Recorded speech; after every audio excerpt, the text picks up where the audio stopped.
Good evening, everyone. It's wine o'clock again here at the Wine Man's. Tonight's wine is from Puglia in the heel of Italy. This is from San Marzano, one of my favourite growers. This is the Talo Malvasia Nera.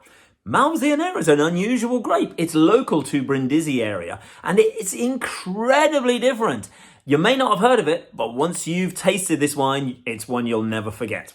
Now let's talk about, in this video, what I'm going to do. I'm going to tell you a little bit more about the San Marzano growers. I'm going to open this wine. We're going to taste this bad boy and see exactly what it smells like, what it tastes like. Hopefully I can entice you into buying some.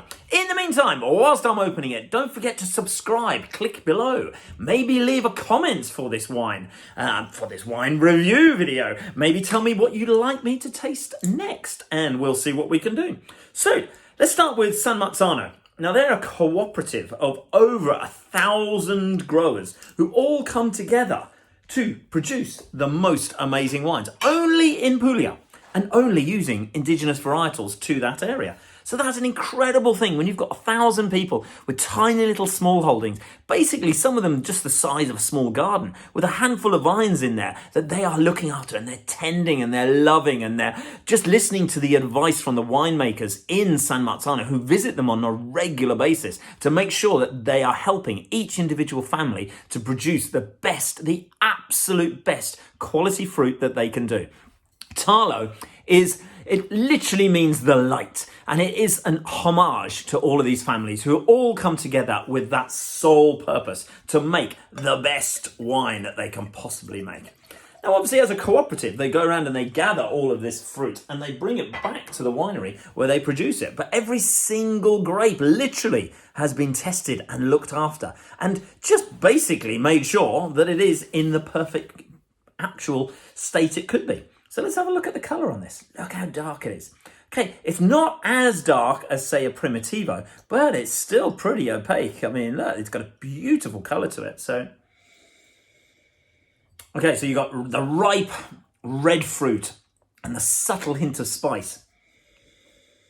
You can almost get the touch of oak, because it does most of its maturation is done in 6 months in oak cask, and then it's bottled there afterwards. But they use selected yeasts in the fermentation process, which are very, very good yeast. So they want these things to be absolutely incredible and to make sure that the fermentation process gets the best out of the wine.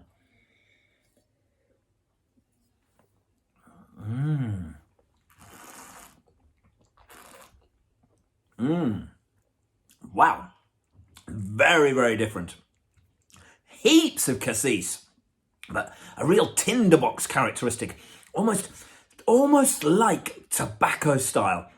Licorice on the background, kicking in at different times. The tannins are sort of there, but then they're gone. They just literally disappear. And then the fruit complex comes in. And then all of the intensity of the tobacco and the tinderbox and the licorice and the cherries, dark cherries, the slight tiny sourness that kicks in with it. This is going to be really good with roasts. It's going to be really good with beef bourguignon, I would say. It could be wonderful with lasagna. I think something that's certainly rich and heavy in flavour, I think this would be a fabulous wine with.